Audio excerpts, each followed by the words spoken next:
आज इकोनॉमी का हम लोग एक न्यू चैप्टर स्टार्ट करेंगे और उस नए चैप्टर का नाम है इंडियन रेवेन्यू सिस्टम, भारतीय राजस्व व्यवस्था।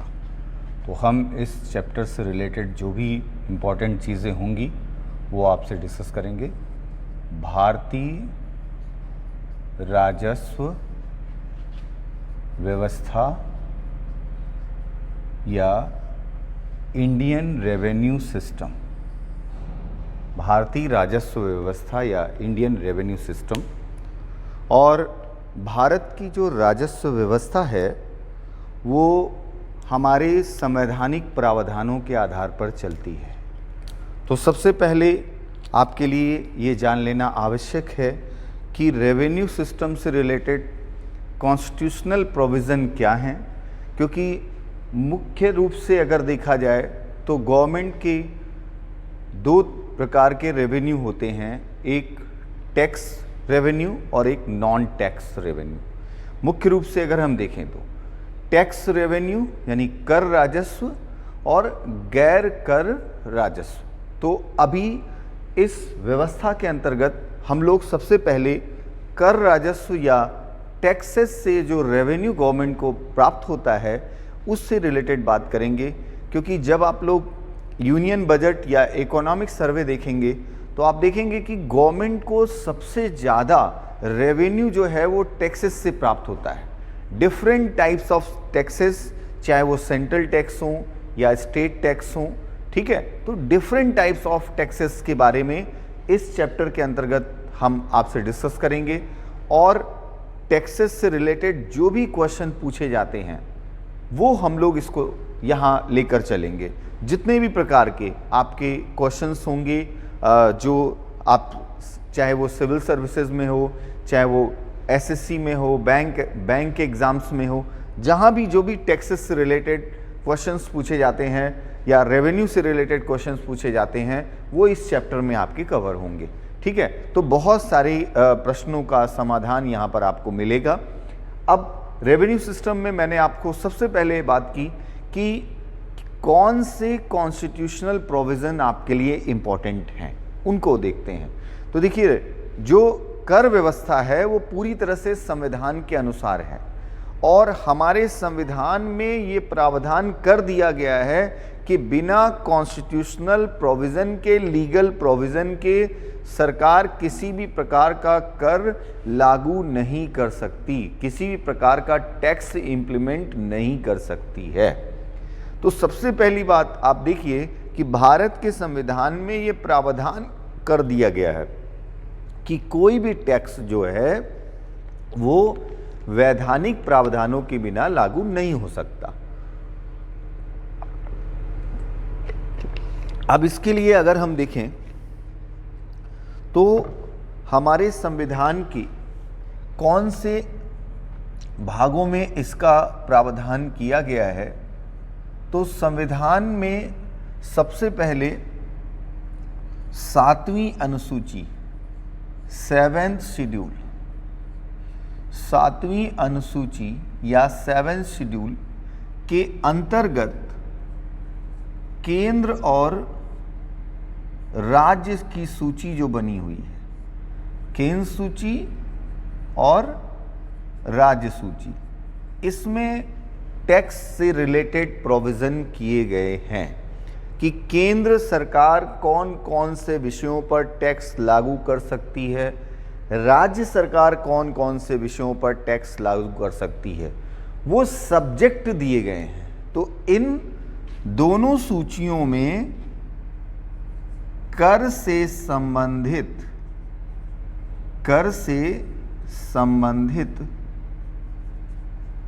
विषयों का या सब्जेक्ट्स का प्रावधान किया गया है, प्रावधान किया गया है।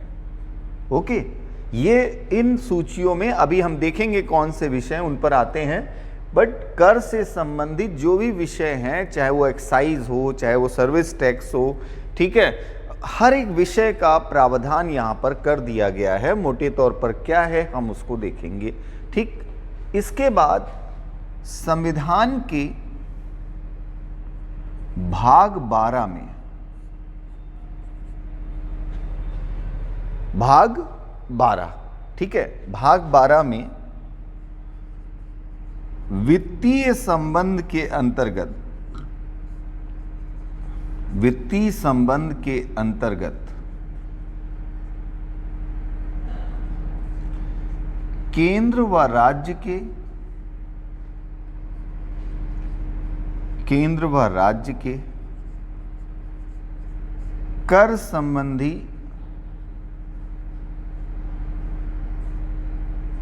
शक्तियों का, पावर्स का, शक्तियों का प्रावधान या प्रोविजन किया गया है।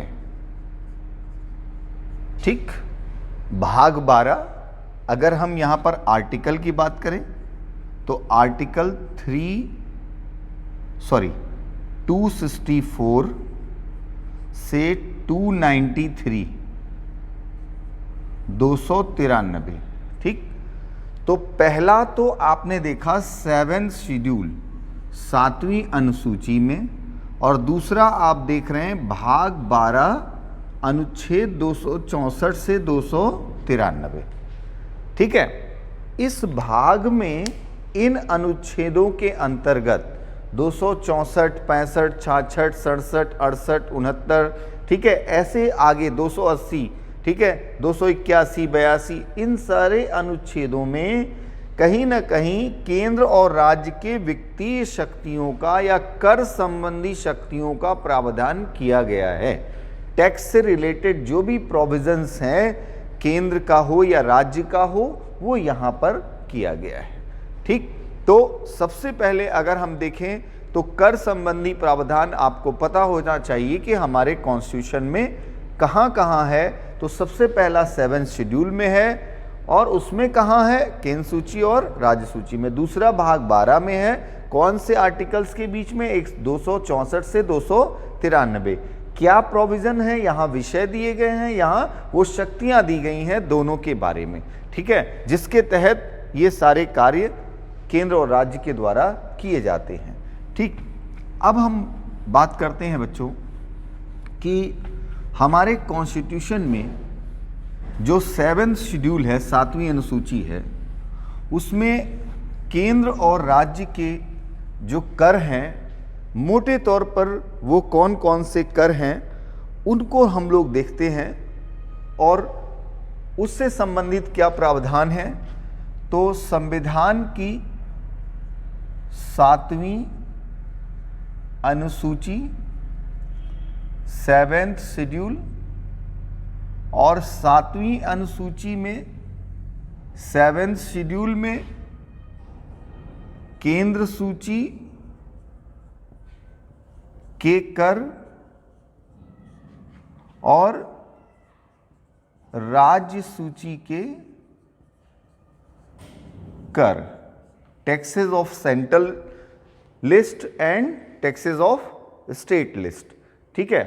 तो सबसे पहली बात कि केंद्र सूची में जो भी विषय है कर से संबंधित, इन पर कानून जो है वो कौन बनाता है, संसद, पार्लियामेंट। और राज्य सूची के विषय में जो भी कर हैं या टैक्स हैं उससे रिलेटेड कानून कौन बनाता है, राज्य विधानमंडल, स्टेट लेजिस्लेचर, ठीक है।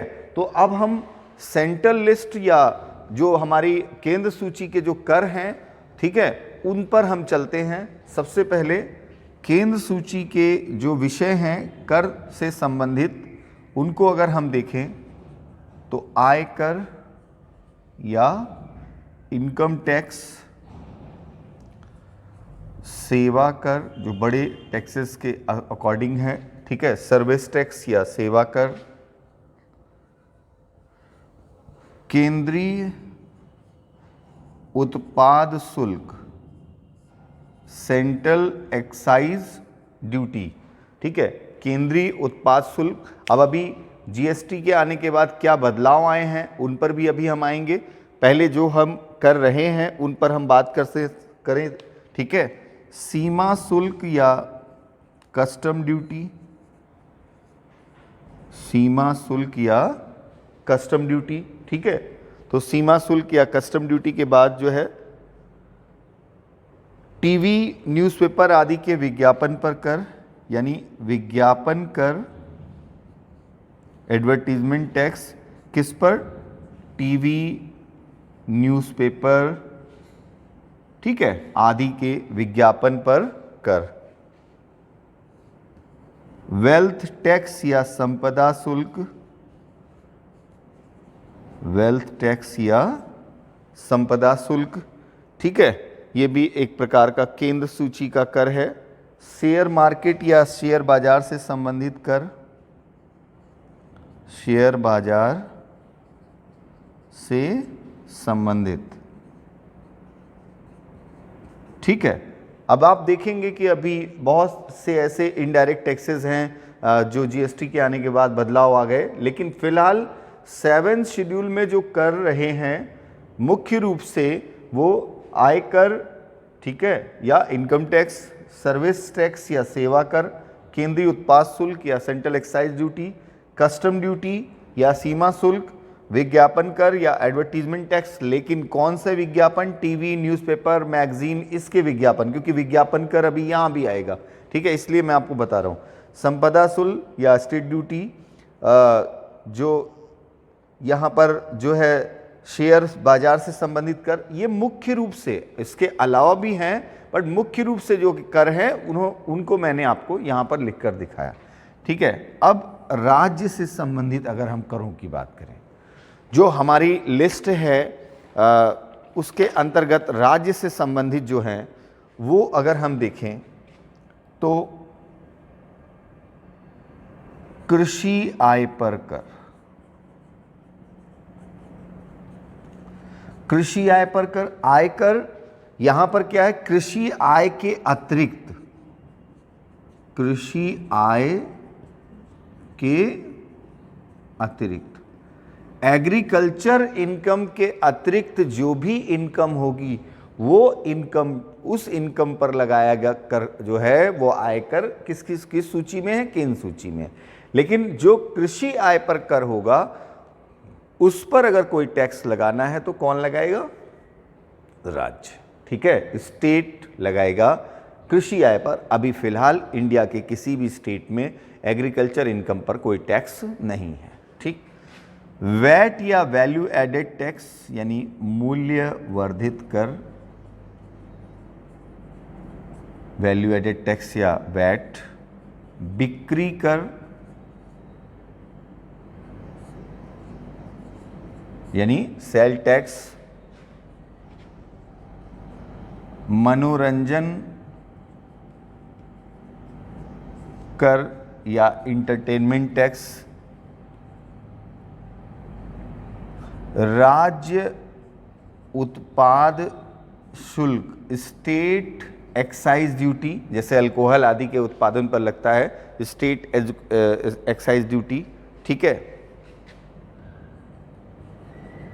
भू राजस्व या लगान जिसको कहते हैं, विज्ञापन कर या एडवर्टीजमेंट टैक्स। अब आपके मन में आया होगा एडवर्टीजमेंट टैक्स यहाँ भी आया, यहाँ भी आया, बट देखिए यहाँ पे जो विज्ञापन कर आया वो टीवी, न्यूज़पेपर, मैगजीन इस पर है, लेकिन यहाँ पर लोकल एडवर्टीजमेंट की बात हो रही है। तो जो होर्डिंग्स पे या फिर पोस्टर, बैनर, वॉल पेंटिंग, इस पर लोकल एडवर्टीजमेंट की अगर हम बात करें तो जितने भी इस तरह के लोकल एडवर्टीजमेंट होते हैं होर्डिंग्स आदि के द्वारा, जो जिला पंचायत या नगर पालिका या नगर निगम के क्षेत्र में होते हैं, वो टैक्स जो है स्टेट के अंतर्गत आता है, राज्य के अंतर्गत आता है, ठीक है। रोड टैक्स या सड़क कर,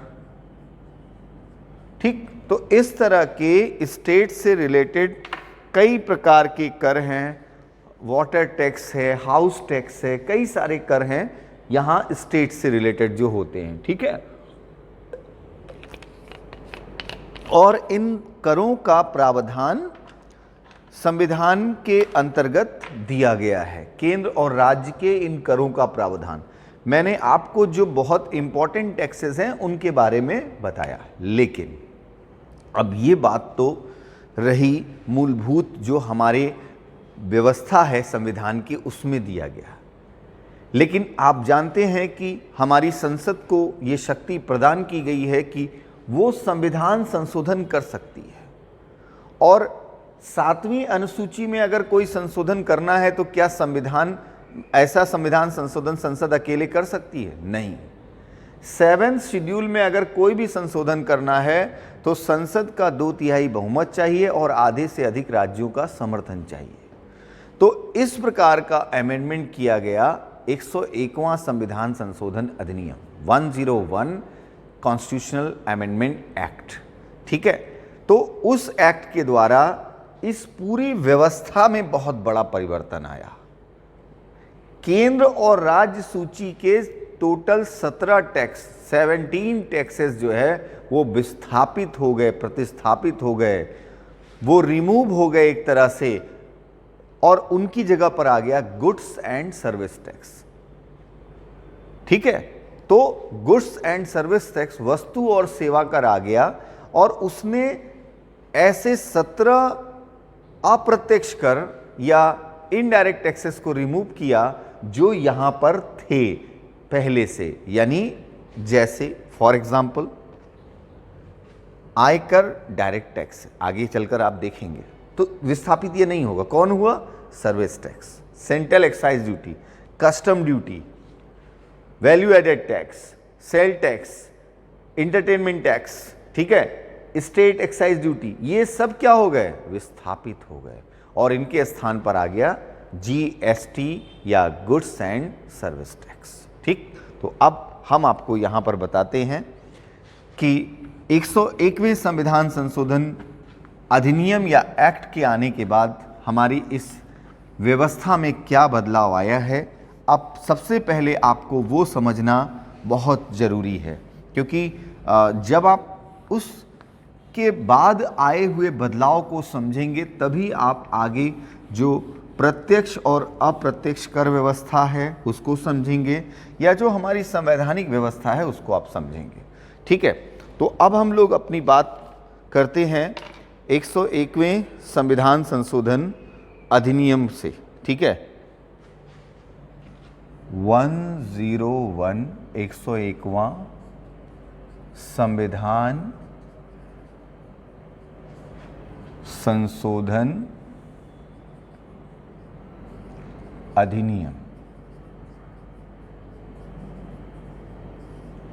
101वां कॉन्स्टिट्यूशनल अमेंडमेंट एक्ट। ठीक है, तो सबसे पहली बात तो ये है, यहाँ पर जो इम्पोर्टेंट है उस पर आते हैं हम। तो देखिए, इस किसी भी कॉन्स्टिट्यूशन अमेंडमेंट के लिए एक विधेयक या बिल लाया जाता है, और वो विधेयक या बिल जो है जब पास हो जाता है तो उसे अधिनियम या एक्ट कहते हैं। तो इसके पीछे की जो हिस्ट्री है उस पर आते हैं, उसमें जो जो फैक्ट्स आपके लिए इंपॉर्टेंट हैं वहाँ पर आते हैं। तो ये अधिनियम या एक्ट मोटे तौर पर किसके लिए लाया गया? इनडायरेक्ट टैक्स रिफॉर्म के लिए, अप्रत्यक्ष करों के सुधार के लिए लाया गया। ठीक, अब इसके द्वारा क्या हुआ हम आगे बात करते हैं, लेकिन इसकी कुछ हिस्ट्री में जाते हैं। तो सबसे पहले डॉक्टर मनमोहन सिंह की सरकार के द्वारा वर्ष 2011 में 2011 में ये 2011 में ये 115वें संविधान संशोधन विधेयक के रूप में लाया गया था। कब? 2011 में ये प्रस्तुत हुआ था संसद में 115वें कॉन्स्टिट्यूशनल अमेंडमेंट बिल के रूप में। ठीक, प्रस्तुत हुआ था पहली बार, लेकिन पास नहीं हो पाया। ठीक, पास नहीं हो पाया।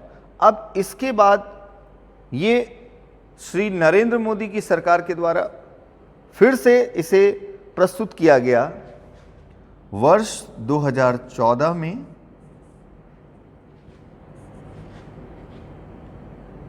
122वें संविधान संशोधन दिसंबर में प्रस्तुत हुआ था, संशोधन विधेयक 122वें संविधान संशोधन विधेयक के रूप में ये प्रस्तुत किया गया। कई बार लोग कंफ्यूज हो जाते हैं, 122वां संविधान संशोधन मान लेते हैं, वो संशोधन विधेयक था। एक्ट कौन सा होगा? 101। अभी उस पर हम आते, ठीक है। तो यानी वो अगर हम देखें कि आज जो ये पारित हुआ, वास्तविक रूप से ये कौन सा बिल था? 122वां संविधान संशोधन विधेयक था, ठीक है। ये प्रस्तुत किया गया, लेकिन बहुत से विवाद थे, बहुत सी चर्चाएं हुई। 2014 में प्रस्तुत तो हुआ, लेकिन टाला जाता रहा, और टलते टलते ये स्थिति हुई कि दिसंबर 2014 में प्रस्तुत हुआ। ऐसा नहीं हुआ कि तुरंत जो है पारित हो गया, 15 में जाके पारित हुआ, मई में, ठीक है। तो 6 मई, अब यहां डेट भी इंपॉर्टेंट है, 2015 लोकसभा द्वारा पारित, लोकसभा द्वारा पास कब हुआ? 6 मई 2015 को इसको लोकसभा ने पास कर दिया। 8 अगस्त 2015 कौन पारित करेगा? राज्यसभा द्वारा पारित। 8 अगस्त 2015 को राज्यसभा द्वारा पारित हो गया, ठीक। क्या इसके बाद राष्ट्रपति के हस्ताक्षर हो जाएंगे और विधेयक कानून बन जाएगा, अधिनियम बन जाएगा? नहीं, क्योंकि ये किसके लिए लाया गया था? 7वीं अनुसूची में संशोधन के लिए। और 7वीं अनुसूची में संशोधन तभी हो सकता है जब ये विधेयक आधे से अधिक राज्यों की विधानसभाओं द्वारा पारित किया जाए। तो इसका मतलब इसके बाद भेजा गया होगा सभी राज्यों के विधानमंडल में, और सभी राज्यों के विधानमंडल 50% से अधिक राज्यों ने पास कर दिया, अगर मैक्सिमम ने पास कर दिया था, ठीक है।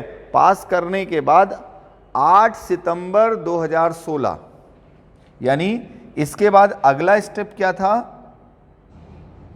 राज्यों के विधान मंडल द्वारा पारित, state passed by state legislature, ठीक। देन 8 सितंबर 2015 को राष्ट्रपति के हस्ताक्षर के बाद ये क्या बन गया? अधिनियम, ठीक। राष्ट्रपति के हस्ताक्षर के बाद यही विधेयक, अधिनियम या एक्ट बन गया। कब?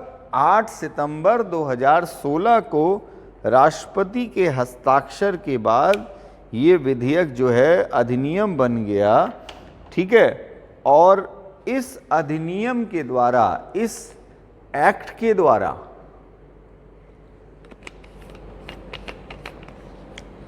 इस अधिनियम या एक्ट के द्वारा अब क्या क्या हुआ उस पर आते हैं, ठीक। तो अब आपको समझ में आया होगा कि सबसे पहले ये बिल कब आया, फिर वास्तविक रूप से, अच्छा हाँ, एक चीज कंफर्म कर दूं मैं कि 122वां संविधान संशोधन विधेयक था, जब पास हुआ अधिनियम बना तो 101। अब ये कई लोगों में कंफ्यूजन क्रिएट करता है, ठीक है। तो मैं इस चीज को क्लियर कर दूं आपको कि देखिए इन दोनों में अंतर क्या है, दोनों चीजों में अंतर क्या है, ठीक है। तो देखिए,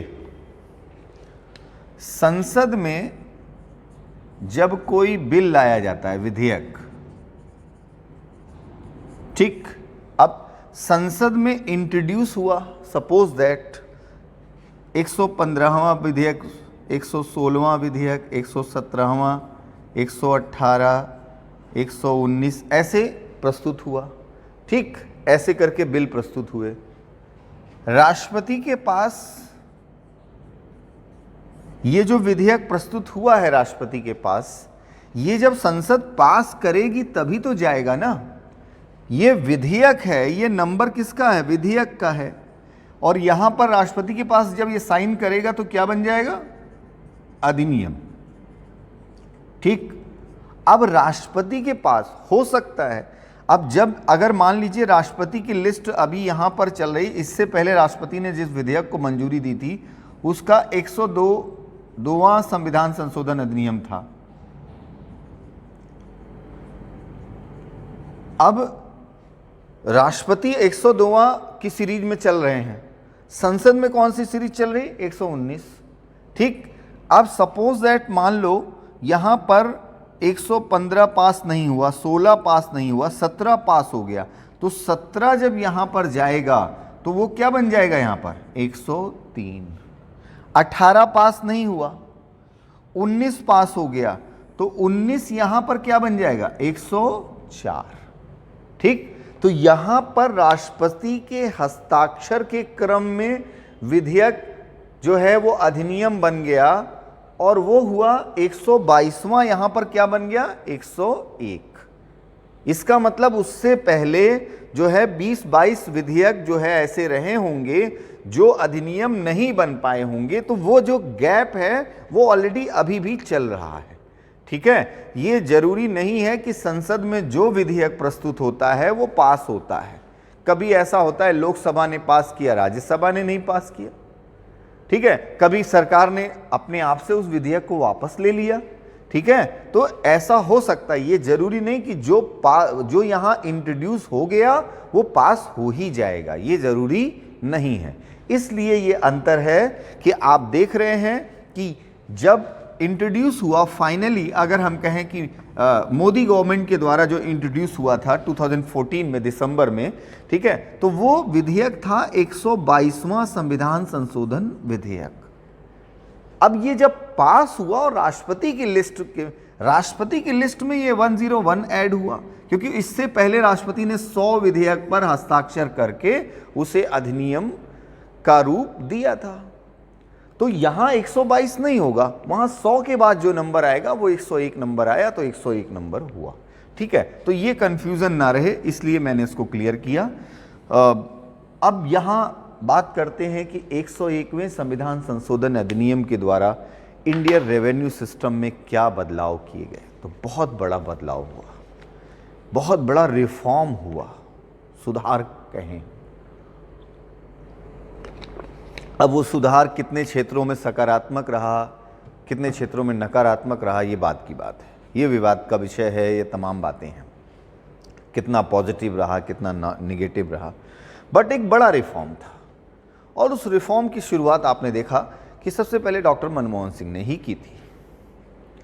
अब उसके बाद उस रिफॉर्म को आगे चलकर सरकार को लगा कि ये हमें करना पड़ेगा, और तत्कालीन वित्त मंत्री श्री अरुण जेटली उस समय थे, अब नहीं हैं। ठीक है। तो उन्होंने जो है ये प्रयास किया, और इसके बाद ये जो फलीभूत हुआ 101वां संविधान संशोधन अधिनियम के रूप में। अब इस अधिनियम के द्वारा सबसे पहली बात, अप्रत्यक्ष कर व्यवस्था में सुधार लाया गया, इनडायरेक्ट टैक्स सिस्टम में रिफॉर्म लाया गया, और इसके द्वारा केंद्र और राज्य सूची के कुल 17 करों को विस्थापित किया गया। कुल 17 टैक्सेस को जो है वो रिप्लेस कर दिया गया, और उन 17 टैक्सेस को एक नाम दिया गया, गुड्स एंड सर्विस टैक्स। या इसका मतलब कि वो टैक्सेस किसी न किसी वस्तु के उत्पादन से, व्यापार से संबंधित थे, या सेवाओं से संबंधित थे, सर्विसेज से रिलेटेड थे। तो आज अगर हम देखें तो जीएसटी के अंतर्गत लगभग 1400 सर्विसेज हैं, वस्तुओं का उत्पादन और व्यापार हो रहा है 1400, तो वो सब कहां रहे होंगे? इसी के अंतर्गत रहे होंगे। ठीक है। तो सबसे पहले अब जरूरत इस बात की है कि इस संशोधन अधिनियम के द्वारा केंद्र सूची और राज्य सूची के कौन से 17 करों को रिप्लेस किया गया है, हम उस पर आते हैं। केंद्र सूची और राज्य सूची। ठीक है, तो केंद्र सूची और राज्य सूची के कौन से 17 विस्थापित कर हैं?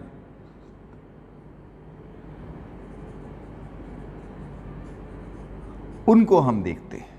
ठीक है, और इस क्रम को हम आगे बढ़ाते हैं। तो सबसे पहला केंद्र सूची के कर पे आते हैं। पहला है केंद्रीय उत्पाद शुल्क,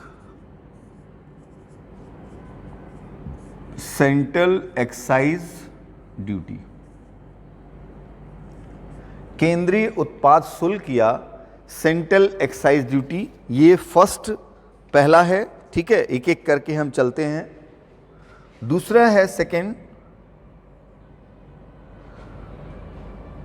उत्पाद शुल्क, ड्यूटी ऑफ एक्साइज। उत्पाद शुल्क या ड्यूटी ऑफ एक्साइज, पहले आप लिख लो फिर मैं बता रहा हूं। तीसरा है अतिरिक्त उत्पाद शुल्क, अतिरिक्त उत्पाद शुल्क, एडिशनल एक्साइज ड्यूटी। ठीक है, तो देखिए अब आपके सामने यहां पर जो टैक्सेस आ रहे हैं मैं उसको थोड़ा सा डिफाइन भी कर दूं। सेंट्रल एक्साइज ड्यूटी, ठीक है, तो सेंट्रल एक्साइज ड्यूटी ज्यादातर प्रोडक्शन की बात कर रहा है। ज्यादातर चीजों का जो प्रोडक्शन होता है उसके उत्पादन पर लगाया गया कर सेंट्रल एक्साइज ड्यूटी के अंतर्गत आया। ठीक है, बहुत सारी वस्तु। लेकिन अब यहां पर आया ड्यूटी ऑफ एक्साइज, उत्पाद शुल्क, ये कुछ अलग से करके आ गया ड्यूटी ऑफ एक्साइज। तो ये स्पेशली अगर देखा जाए तो ड्यूटी ऑफ एक्साइज जो है वो दवाइयों व प्रसाधन के लिए, या हम कहें सिर्फ मेडिसिन को अगर आप कोड करें, ठीक है, तो मेडिसिन के लिए स्पेशली यहां पर कोड किया गया है। ठीक है, इसके अलावा बहुत सारे और केमिकल्स के लिए भी यूज किया गया है, बट यहां पर आप जो है दवाइयों को कोड कर लीजिए। ठीक है, क्योंकि जो आपके लिए बहुत, अब क्योंकि मेडिसिन इस समय आप जान ही रहे हैं, तो मेडिसिन इसमें नहीं आया। मेडिसिन के अलावा जो उत्पादन होते हैं जितनी भी वस्तुओं के, वो इसमें आ गया। अब एडिशनल एक्साइज ड्यूटी, इसका मतलब ये भी कुछ स्पेशल है। तो ये एडिशनल दो तरह की ड्यूटियां हैं। यहां पर जो है वो लिखा गया है विशेष महत्व की वस्तुएं, प्रोडक्ट्स ऑफ स्पेशल इंपॉर्टेंस। अब वो प्रोडक्ट्स यहां पर नहीं लिखे गए हैं, अब वो गवर्नमेंट को डिफाइन करना है। ठीक है, प्रोडक्ट्स ऑफ स्पेशल जो भी हैं वो इंपॉर्टेंस के। ठीक है, अब अगर सपोज दैट गवर्नमेंट ने मान लिया कि सैनिटाइजर जो है वो स्पेशल इंपॉर्टेंस की वस्तु है, तो वो इसके अंतर्गत आ जाएगी। ठीक है, अब फिर चौथे नंबर पर फिर अतिरिक्त उत्पाद शुल्क, ये एडिशनल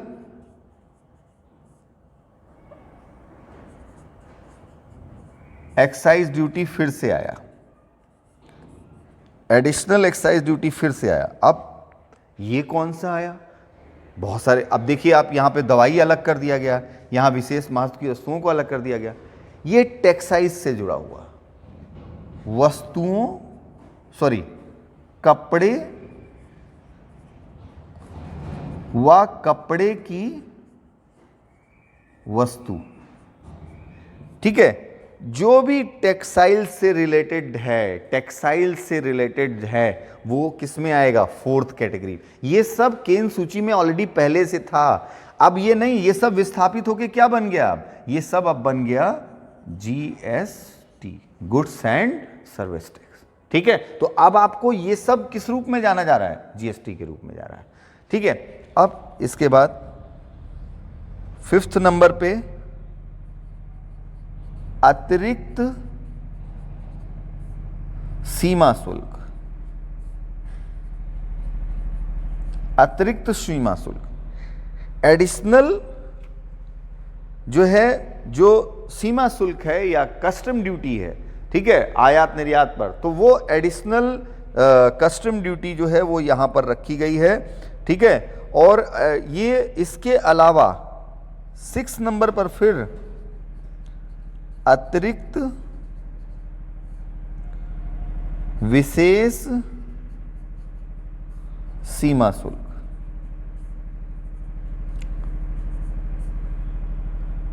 अतिरिक्त विशेष, special additional duty of custom. ठीक है, यहां पर एडिशनल ड्यूटी ऑफ कस्टम, ये additional special additional duty of custom. ठीक है, तो अब यहां पर जो है अगर हम देखें तो यहां इसका मतलब ये हुआ कि कुछ विशेष वस्तुओं के आयात निर्यात पर शुल्क इसमें रहा होगा और सभी सामान्य वस्तुओं पर शुल्क कहां रहा होगा, यहां रहा होगा। ठीक है, तो ये आप देख रहे हैं कि इसके अंतर्गत आप कैसे कैसे टैक्सेस को जो है देख रहे हैं यहां पर।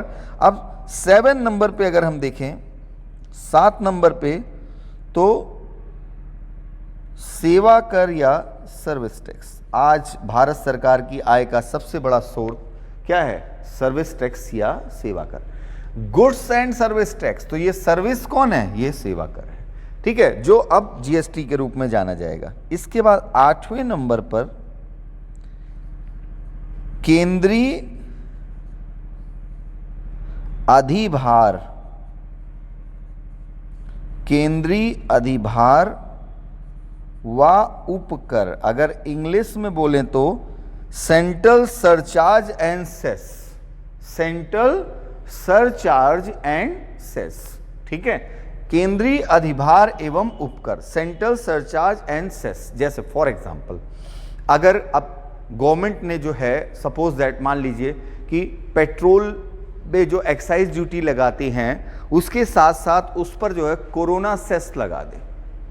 ठीक है, कोरोना सेस लगा दें, अगर वो कोविड सेस लगा दें, तो मतलब ये हुआ कि जैसे आप 0.2%, 0.3%, 0.1% सेस लगेगा, टैक्स पर टैक्स लगेगा, उपकर लगेगा। ठीक है, तो वो उपकर जो है वो इसके अंतर्गत आएगा, वो केंद्र सूची के अंतर्गत। ऐसा राज्य का भी होता है, वो केंद्र के, वो ये सब किसी भी टैक्स के ऊपर लगाया जा सकता है। ये दोनों जो है वो किसी भी टैक्स के ऊपर लगाया जा सकता है। ठीक, अब हम बात करते हैं कि इस संशोधन अधिनियम के द्वारा जो जीएसटी के लिए किया गया और राज्य सूची के कौन से कर विस्थापित किए गए, राज्य सूची के कौन से प्रमुख करों को, तो प्रमुख की बात ही नहीं है, यहां 8 टैक्स आपके सामने आए, किसके, केंद्र के। मैंने टोटल 17 की बात की है, इसका मतलब 9 टैक्स किसके होंगे, 9 कर किसके होंगे, राज्य सूची के। 8 यहां है, 9 वहां है। अब इस पर आते हैं, तो सबसे पहला यहां पर है जो राज्य सूची का कर जो विस्थापित हुआ है, वैट या वैल्यू एडेड टैक्स, मूल्य वर्धित कर, मूल्य वर्धित कर, वैट, वैल्यू एडेड टैक्स। ठीक, ये विस्थापित हुआ है। दूसरा अगर हम देखें, बिक्री कर या सेल टैक्स, बिक्री कर या सेल टैक्स विस्थापित हुआ है। तीसरा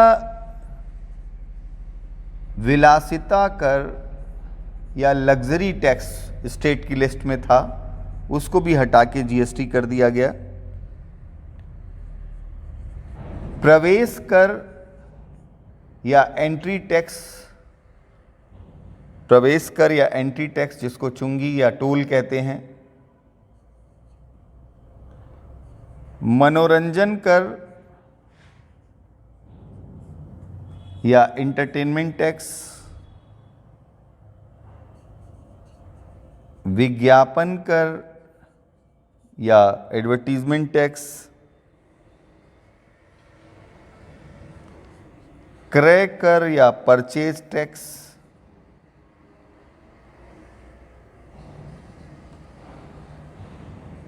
लॉटरी शर्त या जुए पर कर, और 9th नंबर पे है राज्य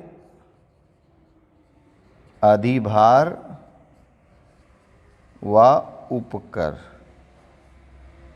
ठीक, तो ये अब आप देख रहे हैं, मैंने अभी स्टेट के वो टैक्सेस लिखे जिसको इस संशोधन अधिनियम के द्वारा विस्थापित करके, और इन सब को अब नाम दे दिया गया गुड्स एंड सर्विस टैक्स। ठीक, अब उसमें पहला नाम है मूल्य वर्धित कर, या जो है यहाँ पर इसको हम कहते हैं वैल्यू एडेड टैक्स। तो पहले ये था, अब ये भी क्या बन गया, जीएसटी।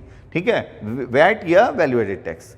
बिक्री कर या सेल टैक्स जो है अब वो भी जीएसटी हो गया, आप समझ सकते हैं। ठीक है, इसके बाद आपने देखा कि लग्जरी टैक्स या विलासिता कर भी जो है ये था स्टेट लिस्ट में। ठीक है, इंप्लीमेंट है या नहीं है वो बात की बात है, बट ये रिमूव कर दिया गया और अब वो भी जीएसटी के नाम से। प्रवेश कर या एंट्री टैक्स या चुंगी या टोल के नाम से जाना जाता है। मनोरंजन कर या एंटरटेनमेंट टैक्स, विज्ञापन कर या एडवर्टीजमेंट टैक्स, मैंने आपको बताया था कि लोकल एडवर्टीजमेंट की बात करते हैं। क्रय कर या परचेज टैक्स। ठीक है, यहाँ पर ये भी, इस पर भी जो है जो भी कर लगता था वो सब रिमूव करके और को सबको जीएसटी के अंतर्गत लाया गया। ठीक है, इसके बाद आपको ये अजीब लग रहा होगा कि लॉटरी, शर्त और जुए पर कर, लॉटरी, बैटिंग। ठीक है, तो कहीं ना कहीं अगर ये कहा जाए इस तरह की जो गैम्बलिंग तक, अगर भाई सीधी सी बात है, जुआ यानी गैम्बलिंग, शर्त यानी बैटिंग, तो अब ये तो ज़्यादातर राज्यों में क्या प्रतिबंधित है, बट ये स्टेट का सब्जेक्ट है। कई पूर्वोत्तर के राज्य ऐसे हैं जहां पर ये टैक्स इंप्लीमेंट किया गया है। ठीक है, इसका मतलब वहां जैसे सिक्किम है तो वो यूज़ करते हैं। ठीक, तो हमारे लिए ये जहां पर नहीं है इसका मतलब अवैधानिक है, जहां है वहां वैधानिक है। ठीक है, तो लॉटरी या शर्त या बैटिंग और गैम्बलिंग या जुए पर जो कर है वो भी इसमें शामिल किया गया है, उस पर भी, उसको भी जीएसटी नाम दे दिया गया। अब जैसे सेंट्रल सेस एंड जो आपके उपकर थे, ठीक है, उसी तरह से राज्य अधिभार व उपकर। ठीक, तो ये यहां पर जो है राज्य अधिभार की बात की गई। सेंट्रल सरचार्ज थे यहां पर और सेस था, उसी तरह से स्टेट सरचार्ज एंड सेस। ठीक, तो ये आपके सामने सबसे पहले आया कि अगर आपसे ये पूछा जाता है, इनडायरेक्टली ये पूछा जाता है कि जीएसटी के द्वारा कुल कितने करों को विस्थापित किया गया, 17 कर। केंद्र के कितने कर, 8 कर। राज्य के कितने कर, 9 कर। अब कौन से करों को विस्थापित किया गया, ये आपको 1 बार, 2 बार, 3 बार, 4 बार आप लिख लो और लिखकर इसको आप अपने दिमाग में फीड कर लो, याद कर लो, रटना नहीं है आप इसको, और कहीं ना कहीं से कुछ चीजें कनेक्ट करके। ठीक है, और एक चीज ध्यान रखना कि सारे के सारे कर कौन से होंगे, इनडायरेक्ट, अप्रत्यक्ष कर। तो आप ये भी कह सकते हो कि 17 अप्रत्यक्ष, कहीं भी आयकर का नाम है यहाँ पे, इनकम टैक्स का है नहीं, है ना भाई, सीधी सी बात है, तो नहीं है वो। तो इसका मतलब ये हो गया कि ऐसे 17 करों को विस्थापित किया गया है जो अप्रत्यक्ष थे, इनडायरेक्ट थे। ठीक है, उनको इस अधिनियम के द्वारा विस्थापित कर दिया गया। और अब अगर हम देखें तो सेंट्रल लिस्ट में अगर इन करों को नाम दें तो सेंट्रल लिस्ट में ये सारे कर अब जो है वो जिस नाम से जाने जाएंगे वो हो जाएगा CGST, और राज्य की सूची में SGST, स्टेट जीएसटी और सेंट्रल जीएसटी। तो वो टोटल 8 टैक्सेस जो है अब इस नाम से जाने जाएंगे। यहाँ पर टोटल 9 टैक्सेस जो है वो इस नाम से जाने जाएंगे, इनको इस नाम से जो है वो संबोधित किया जाएगा। ठीक है, अब अगर हम बात करें जीएसटी से रिलेटेड, तो इस अमेंडमेंट के द्वारा और भी जो कार्य हुआ है 101वें संविधान संशोधन अधिनियम के द्वारा, उस पर आते हैं। तो इसके द्वारा जो है वो 3 आर्टिकल्स ऐड किए गए हैं कॉन्स्टिट्यूशन में। 101वें संविधान संशोधन अधिनियम के द्वारा सबसे पहला आपने देखा कि 7वीं अनुसूची के 17 करों को विस्थापित कर दिया गया और उसके स्थान पर लाया गया GST, goods and service tax. और अब 17 करों को विस्थापित करने के बाद जो अगला चरण है कि 3 नए आर्टिकल्स जोड़े गए हैं। सबसे पहला आर्टिकल है 246A।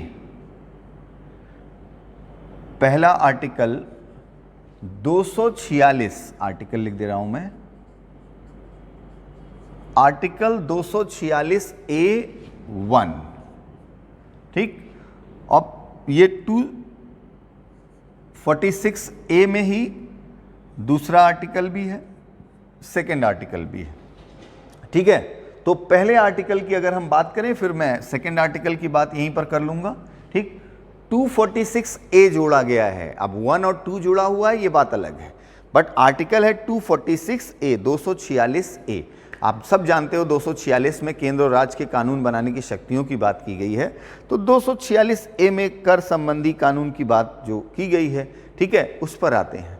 तो यहां पर एक में कहा गया है कि प्रत्येक राज्य विधानमंडल, स्टेट लेजिस्लेचर, प्रत्येक राज्य विधानमंडल वस्तु एवं सेवा कर से संबंधित, जीएसटी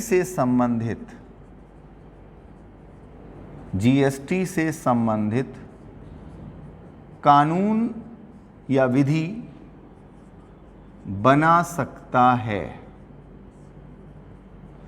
ठीक है। कानून या विधि बना सकता है। प्रत्येक राज्य विधानमंडल को यह शक्ति है, स्टेट लेजिस्लेचर को, कि वो इससे संबंधित कानून या विधि बना सकता है, परंतु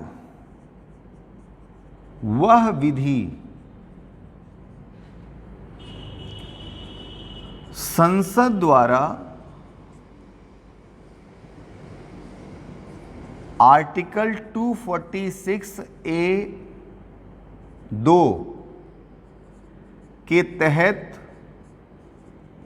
बनाई गई विधि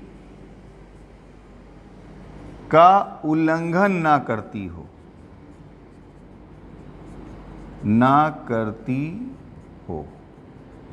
समझ गए आप इस बात को? स्टेट लेजिस्लेचर को जीएसटी से रिलेटेड कानून बनाने का अधिकार या शक्ति दी गई है, परंतु वह विधि संसद द्वारा, यानी A2 अब जब आएगा तो 2 में क्या है, संसद कानून बनाएगी, तो संसद द्वारा अगर कोई कानून बनाया गया है तो उसका उल्लंघन नहीं क्या करती हो, अगर वो करती होगी तो शून्य हो जाएगी। ये अपने आप इस अमेंडमेंट में कर दिया गया, ठीक। अब दूसरा सेक्शन, ये पहला सेक्शन था, अब दूसरा सेक्शन कहता है कि संसद, अब ये किसको शक्ति दे रहा है, संसद को यह शक्ति है कि वह अंतर्राज्यीय व्यापार के लिए, इंटर स्टेट ट्रेड, अंतर्राज्यीय व्यापार के लिए जीएसटी कानून बना सकती है। अर्थात एक ही स्टेट में अगर व्यापार होना है तब तो आप कानून बनाओ, आपको कोई प्रॉब्लम, लेकिन जहां इंटर स्टेट ट्रेड हो जाएगा वहां किसका कानून आएगा, संसद का। इसीलिए ये कहा गया कि ये राज्य जो है जब ये कानून बनाएगा तो इसको ध्यान में रखेगा कि इसका विरोध ना हो, संसद के कानून का विरोध ना हो, उसका उल्लंघन जो है वो नहीं होना चाहिए, ठीक। तो ये हो गया 246A जो जोड़ा गया है। अब अगला आर्टिकल जो जुड़ा है उस पर आते हैं, 269A, आर्टिकल 269A, ठीक। 269A ये भी अंतर्राज्यीय व्यापार से संबंधित है और इसमें ये कहा गया है कि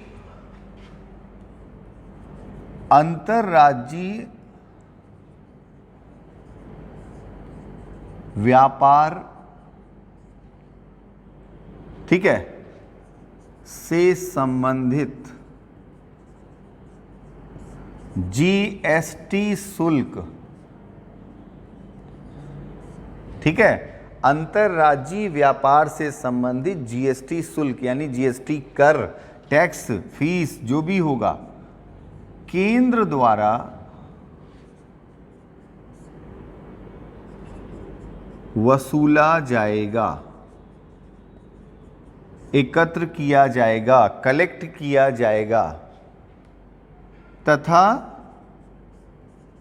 जीएसटी काउंसिल या जीएसटी परिषद काउंसिल की सिफारिश पर केंद्र व राज्य के बीच वितरित किया जाएगा। समझ गए आप? ठीक है, तो ये आपके सामने आया कि आर्टिकल 263A क्या कह रहा है कि अंतर्राज्यीय व्यापार से संबंधित जो भी जीएसटी शुल्क होगा, पहले तो इसने 246A(2) के अंतर्गत कानून बनाने का अधिकार दे दिया, फिर कलेक्ट करने का अधिकार किसको दिया? केंद्र को, कि आप कलेक्ट करोगे, लेकिन जीएसटी काउंसिल के सिफारिश के आधार पर वो टैक्स जो है सेंट्रल और स्टेट के बीच डिस्ट्रीब्यूट होगा। ठीक है, तो ये आर्टिकल जो है इसके लिए जोड़ा गया। अब इसके बाद अगला आर्टिकल है जो जोड़ा गया है इस संशोधन के द्वारा 279A। 279A आप अक्सर सुनते होंगे जीएसटी काउंसिल। आज जीएसटी काउंसिल की मीटिंग में ये निर्णय लिया गया, आज जीएसटी काउंसिल ने ये सिफारिश की, आज जीएसटी काउंसिल ने ऐसा किया। ठीक है, तो जीएसटी में सबसे बड़ी जो संस्था है, सर्वोच्च संस्था, वो कौन है? GST council. इस आर्टिकल में जीएसटी काउंसिल के गठन का प्रावधान है। तो बहुत शॉर्ट में जीएसटी परिषद या काउंसिल के गठन का प्रावधान, इस्टेब्लिशमेंट ऑफ जीएसटी काउंसिल। ठीक है, इस्टेब्लिशमेंट ऑफ जीएसटी काउंसिल के गठन का प्रावधान है। अब क्या है? जीएसटी काउंसिल पर आ जाते हैं हम। जीएसटी काउंसिल, फिर से इसको हटा के, तो अब आपको इसमें बस इतना जानना है 279A में क्या है? जीएसटी काउंसिल या जीएसटी परिषद के गठन का प्रावधान, यानी केंद्र सरकार के द्वारा जीएसटी काउंसिल का गठन किया जाएगा, उसका प्रावधान दिया गया है। ठीक, अब उसी के नीचे अगर हम जीएसटी काउंसिल पर आते हैं, जीएसटी काउंसिल या जीएसटी परिषद, वस्तु एवं सेवा कर परिषद, ठीक है, या काउंसिल, तो उसमें जो है अगर हम देखें जीएसटी काउंसिल में, तो सबसे पहले अध्यक्ष,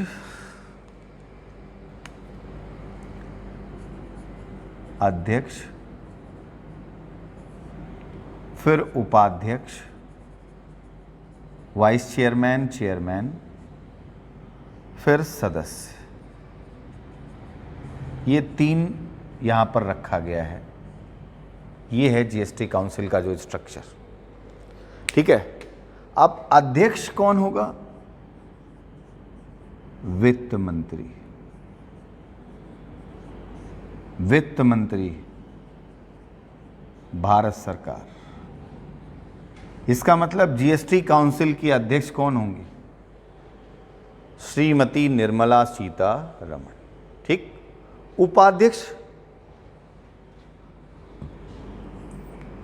जीएसटी काउंसिल द्वारा बहुमत के आधार पर या सर्वसम्मति से चुना जाएगा। बहुमत के आधार पर या सर्वसम्मति से चुना जाएगा। ठीक, जैसे Sushil Modi present vice chairman. ठीक, चेयरमैन कौन होंगे? श्रीमती निर्मला सीतारमण। ठीक, सदस्य 2, पहला वित्त राज्य मंत्री भारत सरकार, वित्त राज्य मंत्री भारत सरकार अनुराग ठाकुर। ठीक, सभी राज्यों के वित्त मंत्री या नामित सदस्य, नॉमिनेटेड मेंबर्स।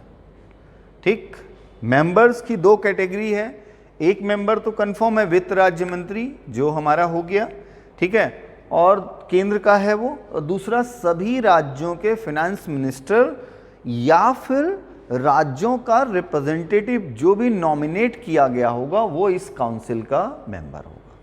अभी तक लगभग 35-40 जीएसटी काउंसिल की मीटिंग हो चुकी है जिसमें बहुत बड़े रिफॉर्म हो चुके हैं, टैक्स स्लैब को लेकर तमाम तरह के रिफॉर्म हुए हैं, ठीक है, बहुत सारे रिफॉर्म हो चुके हैं। ठीक, तो ये जो काउंसिल है ये मेजॉरिटी से अपने डिसीजन लेती है और ये एक एडवाइजरी बॉडी है। ये कॉन्स्टिट्यूशनल बॉडी हुई क्योंकि इसका गठन अंडर आर्टिकल 279A 279A के तहत गठित हो रहा है। आप देखते हैं 280 में जब हम वित्त आयोग की बात करते हैं तो बोलते हैं ना कॉन्स्टिट्यूशनल बॉडी है, तो जीएसटी काउंसिल भी एक कॉन्स्टिट्यूशनल बॉडी है, एक संवैधानिक निकाय है, परंतु एडवाइजरी बॉडी है।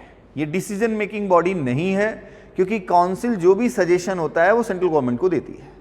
अब फंक्शंस ऑफ जीएसटी काउंसिल, अगर हम बात करें कि जीएसटी काउंसिल का काम क्या है, तो जीएसटी काउंसिल का सबसे पहला काम होता है कि जीएसटी के स्लैब को निर्धारित करना। विभिन्न प्रकार की वस्तुओं के लिए जीएसटी स्लैब यानी कितने परसेंट टैक्स निर्धारित किया जाए, 18%, 12%, 5%, 28%, कौन से स्लैब में रहेंगे, तो जीएसटी स्लैब को विभिन्न प्रकार की वस्तुओं के लिए निर्धारित करना तथा उसकी सिफारिश करना, ठीक है, उसका जो है वो सिफारिश करेगा वो, ठीक है, एडवाइस करेगा, एडवाइजरी बॉडी है, इस चीज़ को आपको ध्यान रखना है। जीएसटी काउंसिल का दूसरा कार्य है जीएसटी के लिए नियम और शर्तें निर्धारित करना, टर्म्स एंड कंडीशंस को जीएसटी के लिए निर्धारित करना और उसकी सिफारिश करना, ठीक है, ये काम है इसका। इसके अलावा टैक्स से रिलेटेड अदर प्रोविजंस को निर्धारित करना और उसके संबंध में सलाह देना, ये जीएसटी काउंसिल का कार्य होता है।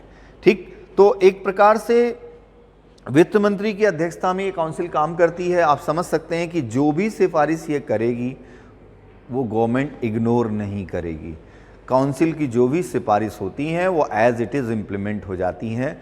तो कहने के लिए एडवाइजरी बॉडी है ऑन पेपर, बट वास्तविक रूप से अगर देखें तो एक डिसीजन मेकिंग बॉडी की तरह से काम करती है। बट अगर देखा जाए कि ऑन पेपर आपसे पूछा जाए तो GST council is a advisory body, एक सलाहकारी संस्था के रूप में है, कॉन्स्टिट्यूशनल बॉडी के रूप में। ठीक, अब अगर हम बात करें बच्चों कि इस 101वें संविधान संशोधन के द्वारा जो ये व्यवस्था हुई, ये कब से लागू हुई है, तो 1 जुलाई 2017 से, उससे पहले ये पूरी तैयारी हुई। 1 जुलाई 2017 से इस संशोधन के द्वारा गुड्स एंड सर्विस टैक्स या जीएसटी को लागू कर दिया गया। गुड्स एंड सर्विस टैक्स या जीएसटी को लागू कर दिया गया और जिसके तहत अभी तक अनेकों रिफॉर्म हुए हैं। 2017 से लेकर 2020 तक मैंने आपको बताया कि जीएसटी काउंसिल की बहुत सारी मीटिंग हुई, बहुत सारे रिफॉर्म हुए हैं।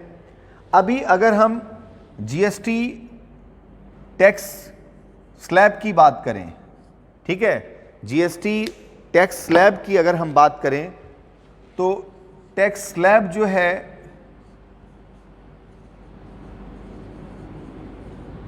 हमको जो दिखाई पड़ता है मुख्य रूप से वो 0, 3,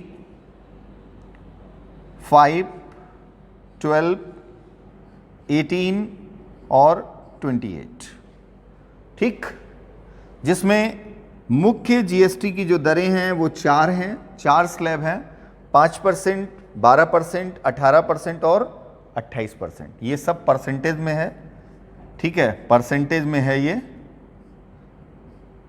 अब जितने भी टैक्सेस, तो अब बहुत सारी वस्तुओं को जीएसटी काउंसिल ने रिकमेंड किया और जीरो कैटेगरी में रखा, ठीक है, जीरो कैटेगरी में कर दिया। जीरो कैटेगरी में अभी वर्तमान में लगभग 183 प्रोडक्ट्स और सर्विसेज हैं, 183 products and services zero category में हैं। जैसे फॉर एग्जांपल अगर हम देखें तो एजुकेशन को, जो स्कूल एजुकेशन है वो जीरो कैटेगरी में रखा गया है, ठीक है।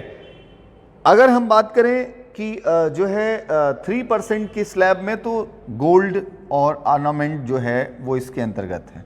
3% का ये स्पेशल स्लैब जो है वो गोल्ड और ऑर्नामेंट के लिए रखा गया है, ये स्पेशल स्लैब, ठीक है। अगर हम बात करें 5% में, तो अभी लगभग 308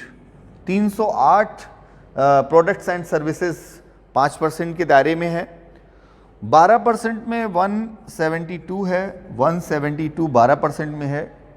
18% के स्लैब में सबसे ज़्यादा सर्विसेज हैं 571 और 29 सर्विसेज एंड प्रोडक्ट्स जो है 18% में है। तो आप देख रहे हैं कि ये स्थिति है, अगर देखा जाए कि सबसे ज़्यादा सर्विसेज एंड प्रोडक्ट्स, जो सबसे ज़्यादा गुड्स एंड सर्विसेज किस स्लैब में है? 18%। आप लोग भी 18% टैक्स स्लैब में हैं। जब आप अपने कोचिंग की फ़ीस देते हैं तो आप 18% जीएसटी देते हैं। जब आप अपने मोबाइल का इंटरनेट या कोई भी टॉपअप या कोई भी रिचार्ज करते हैं तो आप 18% देते हो। तो मैक्सिमम सर्विसेज 18% स्लैब में हैं, जो हम देखते हैं यहाँ पर। और आज की डेट में अगर हम देखें कि जीएसटी स्लैब जो है वो जीएसटी के अंतर्गत बहुत सी ऐसी मुख्य चीज़ें हैं जिनको अभी नहीं लाया गया है, वो उनके ऊपर पहले से चल रही जो पुरानी सर्विसेज जो वो रखी गई हैं। जैसे फॉर एग्जांपल पेट्रोलियम की अगर हम बात करें तो पेट्रोलियम, अल्कोहल, इलेक्ट्रिसिटी, इन सबको अभी जीएसटी के अंतर्गत नहीं लाया गया है। वो अभी स्टेट एक्साइज के अंतर्गत या सेंट्रल एक्साइज के अंतर्गत ही उनको लिया जा रहा है टैक्स। हालांकि ये डिमांड हो रही है कि उनको भी जीएसटी के अंतर्गत लाया जाए, जिससे कि अब जैसे फॉर एग्जांपल पेट्रोलियम पर 40% कई राज्यों में टैक्स है, और जीएसटी स्लैब में आने पे ज़्यादा से ज़्यादा टैक्स कितना होगा? 28%। जो लग्जरियस सर्विसेज हैं उन पर अभी 28% लग रहा है। 5 स्टार सर्विसेज की अगर हम बात करें तो मैक्सिमम सर्विसेज आप देख रहे हैं पहले नंबर पर किस स्लैब में है? 18% में है, दूसरे नंबर पर 5% में है और तीसरे नंबर पर 12% में है। ये स्लैब दिख रहा है और ये समय समय पर बदलता रहता है। हर मीटिंग में, जीएसटी काउंसिल की हर मीटिंग में कोई ना कोई स्लैब में किसी न किसी कोई प्रोडक्ट यहाँ है उसको यहाँ कर दिया गया, यहाँ से यहाँ आ गया। मतलब किसी प्रोडक्ट पर पहले 12% टैक्स लगता था, अब 5% लग रहा है, पहले 5 लगता था, अब 12 लग रहा है। तो ये जो है जीएसटी काउंसिल जो है वो तय करती है और फिर उसके अकॉर्डिंग फिर ये आगे ये अपडेट होता रहता है। ये कन्फर्म मतलब हमेशा के लिए नहीं, हाँ मोटे तौर पर है, ठीक है। अभी एजुकेशन में कई लोगों को कंफ्यूजन होता है, एजुकेशन जीएसटी के अंतर्गत नहीं, हेल्थ जीएसटी के अंतर्गत नहीं है, बट ऐसा नहीं है। एजुकेशन में स्कूल एजुकेशन की बात की जाती है, ठीक है, स्कूल एजुकेशन की बात, हेल्थ में हॉस्पिटल्स की बात की जाती है। लेकिन जहां पर इक्विपमेंट की बात आ जाती है, हेल्थ इक्विपमेंट, एजुकेशन इक्विपमेंट की बात आ जाती है, तो वहां पर जो है वो जीएसटी के अंतर्गत। इसके अलावा जितने भी प्रोफेशनल इंस्टीट्यूट्स हैं, जो जैसे कोचिंग इंस्टीट्यूट्स हैं, कंप्यूटर इंस्टीट्यूट्स हैं, तो वहां पर वो अपने आप, जहां पर मेडिकल इक्विपमेंट हैं, ठीक है, वो सारी चीजें जीएसटी के अंतर्गत आ जाती हैं।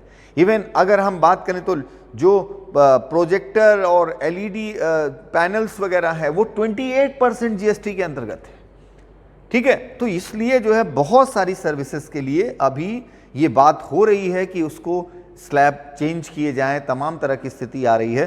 फिलहाल अब जब से कोरोना काल आया तब से जो है सब कुछ वहीं का वहीं रुक गया है। आप समझ रहे हैं, देख ही रहे हैं, स्थितियां ही ऐसी हैं, ठीक है। और आज की डेट में भारत सरकार की आय का सबसे बड़ा सोर्स क्या है?